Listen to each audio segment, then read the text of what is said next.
Praise the lord. ప్రభు అయిన యేసుక్రీస్తు నామములో ఈ కార్యక్రమాలు వీక్షిస్తున్న మీ అందరికీ హృదయపూర్వకమైన వందనాలు తెలియచేస్తున్నాం.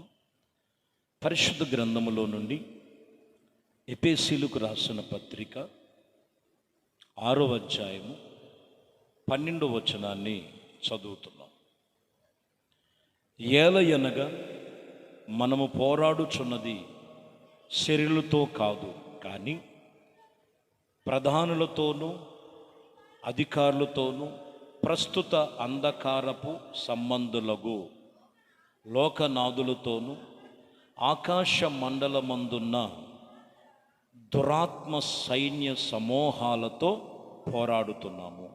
దురాత్మ సమూహాలతో పోరాడుచున్నాము. చూడండి, పౌలు గారు ఇక్కడ చెబుతున్నారు, మనము పోరాడుచున్నది మనుషులతో కాదు. ప్రస్తుత పరిస్థితులు ఆకాశ మండలమందు దురాత్మ సైన్యములతో పోరాడుతున్నాం. పోరాడాలి, అంశం అదే. ఈరోజు ఆత్మ సంబంధముగా బలపరచబడాలంటే కొన్ని బలహీనపరిచే ఆత్మలు ఉన్నాయి. బలహీనపరిచే ఆత్మలను నువ్వు జయించాలి, పోరాడాలి. బలహీనపరిచే ఆత్మలు నానా విధముగా ఉన్నాయి.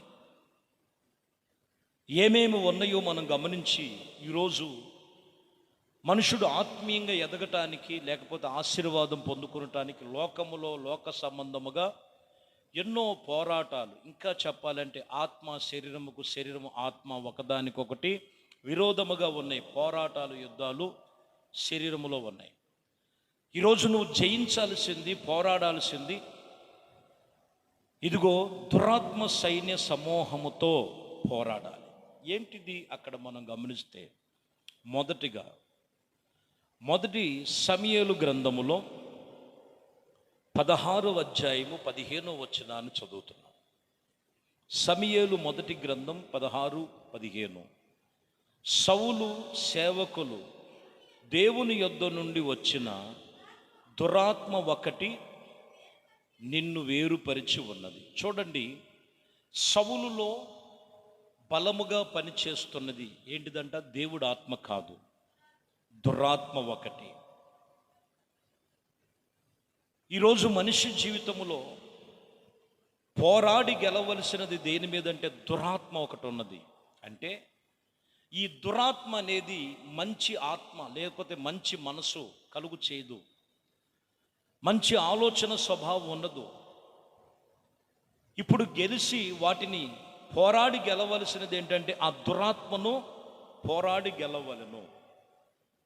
అందుకే చెబుతున్నటువంటి మాట, సౌలు సేవకులు చెప్తారు, నా ఏలినవాడా, ఆ దురాత్మను వెళ్ళగొట్టడానికి దావీదు అనేటువంటి గొప్ప ఆత్మపూర్ణుడు ఉన్నాడు. చమత్కారముగా ఆయన చితారను వాయిస్తాడు, కీర్తనలతో పాడుతూ అపవిత్రాత్మను వెళ్ళగొట్టగలిగినటువంటి వ్యక్తి అని చెప్తున్నాడు. ఈరోజు మనిషి ఆత్మీయతలో ఎదగలేకపోవటానికి కారణం ఏంటంటే దురాత్మను, ఆ ఆత్మను జయించాలి, పోరాడాలంటే ఆరాధన జరుగుచున్నటువంటి స్థలములో నీవు ఉండాలి. ఆరాధన జరుగుచున్నటువంటి దేవుని సన్నిధిలో ఆత్మతో సత్యముతో దేవుణ్ణి ఆరాధించేటువంటి పరిశుద్ధుల మధ్యలో ఇదిగో నీవు పాలుభాగస్తులై ఉండాలి. కొంతమంది చూడండి, దురాత్మ బలహీనతలు కలిగిన వాళ్ళు దేవుడన్నా, ప్రార్థనన్నా, ఆరాధనన్నా, దైవ సన్నిధన్నా ఎంత కోప్పడిపోతుంటారో. ఖచ్చితంగా నువ్వు పోరాడాల్సినది ఏమున్నదంట? దురాత్మ ఉన్నది. ఆ దురాత్మను నువ్వు పోరాడి జయించాలి. రెండో మాట, రాజుల మొదటి గ్రంథములో 22వ అధ్యాయము 22వ వచనాన్ని చదువుతున్నాం. రాజుల మొదటి గ్రంథం 22వ అధ్యాయం 22వ వచనం. అందుకతడు నేను బయలుదేరి అతని ప్రవర్తన నోట అబద్ధమాడు ఆత్మగా ఉండేదనని చెప్పగా, ఆయన నీవు అతని ప్రేరేపించి జయము నొందుదవు, పోయి ఆ ప్రకారముగా చెయ్యమని అతనికి సెలవిచ్చాను. చూడండి, ఈ మనుషులలో రెండో ఆత్మ పనిచేస్తుంటుంది. ఏంటిదంట ఆత్మ? అబద్ధమాడు ఆత్మ. అబద్ధమాడు ఆత్మ పని చేస్తూ ఉంటుంది. ఈ అబద్ధమాడు ఆత్మలు చూడండి, ఏళ్లతో లెక్కేయచ్చు. ఈరోజు మనం చూస్తే నీతిగా యథార్థంగా ఉండేవాళ్ళు ఎంతమంది అని. వాళ్ళ పెదావల మీదే ఉంటుంది అబద్ధం.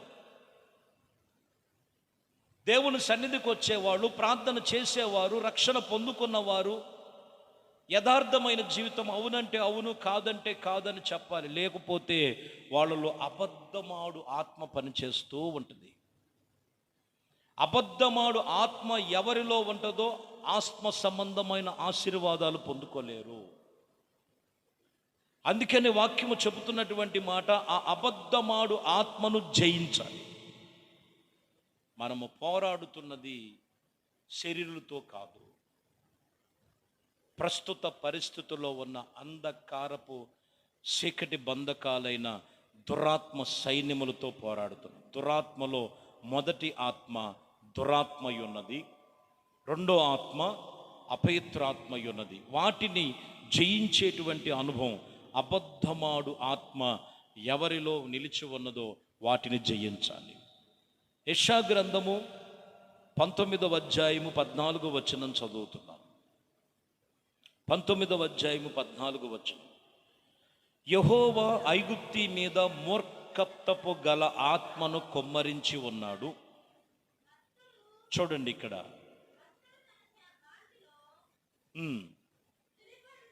తుల్లిపడినట్లుగా ఐగుప్తి తన పని అంతటి విషయములో వారు తోల చేసి ఉన్నారు. చూడండి, ఐగుప్తీల మీద ఏ ఆత్మ పనిచేస్తుందంట? మూర్ఖపు ఆత్మ. మూర్ఖపు ఆత్మ చేత వాక్యము చెబుతున్నటువంటి విషయములో ఏం చేస్తున్నారో వాళ్ళకే అర్థం కాదు. చాలామంది చూడండి, ప్రార్థన చేస్తుంటారు, దేవుడి సన్నిధికి వస్తూనే ఉంటారు, సంఘములో ఉన్నామండి అని చెప్పుకుంటూనే ఉంటారు, కానీ వాళ్ళలో మూర్ఖపు శాస్త్రాలు పోవు. చెయ్యొద్దన్నదే చేస్తారు, వద్దన్నదే చేస్తుంటారు. వాక్యానికి విధి విరోధముగా, దేవుడికి విరోధముగా,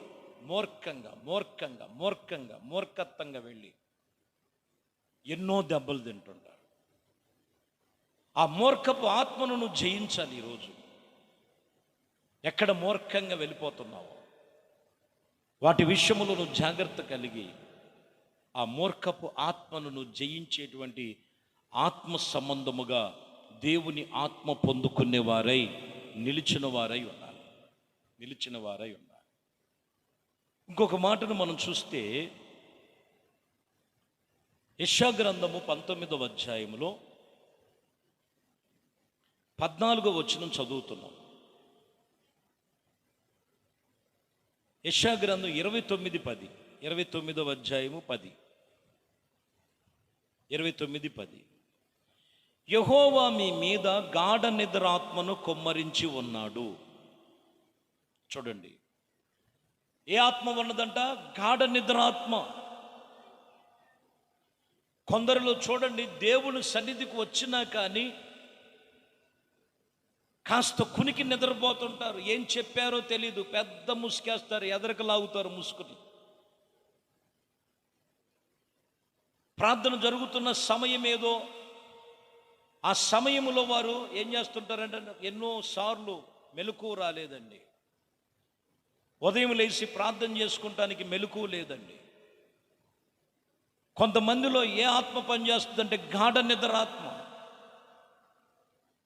వాటిని జయించాలి. ముందు క్రైస్తవులు చురుకైన వారుగా ఉండాలి. హెబ్రీయులు చురుకైన వారు. ఆత్మ సంబంధముగా మనం ఎదగాలంటే గాఢ నిద్రాత్మ కాదు, దేవుని ఆత్మ పొందుకొని ఎప్పటికప్పుడు ఆత్మలో తీవ్రత కలిగి ఆత్మచేత నింపబడినటువంటి పరిశుద్ధ ఆత్మచేత నింపుదల కలిగి ఉండాలి. దేవుడు వాక్యం చెప్తున్న మాట అదే. కొందరిలో గాఢ నిద్రాత్మ. ఈ మాటలు మనం గమనించాలి. లూకా సువార్త 4వ అధ్యాయము 33వ వచనం. 4:33. ఆ సమాజ మందిరములో అపవిత్రాత్మ అనే దయ్యపు ఆత్మ పట్టినవాడు ఒకడు ఉండెను. చూసారా, ఏ ఆత్మ పట్టిందంట? దయ్యపు ఆత్మ.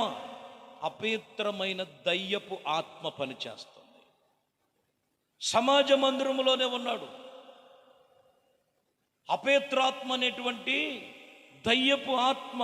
దయ్యపు ఆత్మ. చూడండి, దేవుడు మందిరంలోకి కొందరు వెళ్తానే ఉంటారు. ఎందుకు వెళ్తూ ఉంటారు? దయ్యపు ఆత్మలు పనిచేస్తున్నప్పుడు కొన్నిసార్లు చూడాలి, వాళ్ళు మందిరంలోనే ఉంటారు. ఒకళ్ళ మీదకి ఒకళ్ళ ఈర్ష్య, ఒకళ్ళని చూసి ఒకళ్ళు చూపు, మంచి చూపులు ఉండవు, చెడు చూపులు. కొన్ని అపవిత్రపరుస్తూ ఉంటాయి. వాక్యాన్ని విన్నీవు,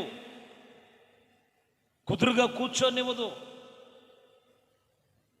వచ్చిన కాడి నుంచి కొంతమందిని చూస్తాం, ఫోన్ పట్టుకొని తిరుగుతూ ఉంటారు. ఏవేవో మాట్లాడుకుంటానికి ఇష్టపడుతుంటారు. దేవుడి సన్నిధిలో కూర్చున్న వాళ్ళు దైవ భయము కలిగి ఉండాలండి. దయ్యపు శాస్త్రాలు చేసుకుంటూ తిరగటం కాదు.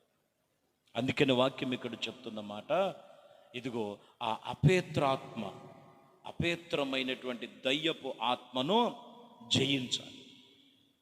కాబట్టి ప్రియమైన దేవుని బిడ్డలారా, ఈరోజు వాక్యం చెప్తున్న మాట, మనము పోరాడుచున్నది దురాత్మ సైన్యమ సమూహాలు.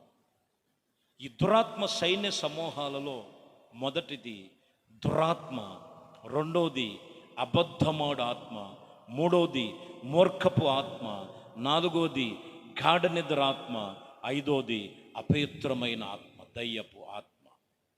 వీటిని జయించి యేసుక్రీస్తు యొక్క పరిశుద్ధాత్మ చేత నింపబడి సంఘములో పరిపూర్ణులుగా మనము ఆత్మీయతలో జీవించాలి. దీన్ని జయించుకోకుండా, వీటిని జయించుకోకుండా నేను భక్తి చేస్తున్నానో, నేను ప్రార్థన చేస్తున్నానో, నాకు కలిగింది నేను వేసుకుంటున్నానో అని కాదు. ఈరోజు నీలో ఏది ఉంది? దేవుడు ఆత్మ ఉందా? దురాత్మ ఉందా? అబద్ధమాడు ఆత్మ ఉందా? మూర్ఖపు ఆత్మ ఉందా? గాఢ నిద్ర ఆత్మ ఉన్నదా? అపవిత్రమైనది ఆత్మ ఉన్నదా? వాటిని జయించు. దేవుడు ఆత్మ పరిపూర్ణమైన కృపచేత నింపబడి ఆయన ఆత్మలో పరవాసులై జీవించదురుగాక. ఆమేన్. ప్రార్థన చేసుకుందాం.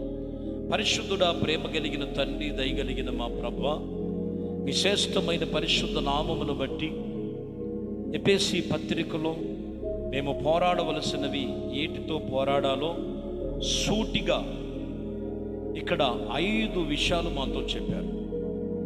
అటు రీతిగా వాటిలో ఒక్కటైనను కూడా లేకుండా పరిపూర్ణమైన దేవుని ఆత్మచేత నింపుదల కలిగి పరిపూర్ణమైనటువంటి దేవుని సన్నిధిలో, ఇదిగో నేను నా ప్రభువా, తాము దేవునికి అర్పణగా అర్పించుకొనుచు సంఘములో ఆత్మీయతలో ఎదుగుటకు మీ కృప చూపించి నడిపించమని, మహిమ ఘనత ప్రభావాలు మీకే పొందుకోమని యేసుక్రీస్తు నామములో ప్రార్థించి వేడుకొనుచున్నాము తండ్రి. ఆమేన్. దేవుడు మిమ్మల్ని దీవించి ఆశీర్వదించి ఆయన పరిశుద్ధాత్మ చేత నింపి నడిపించు.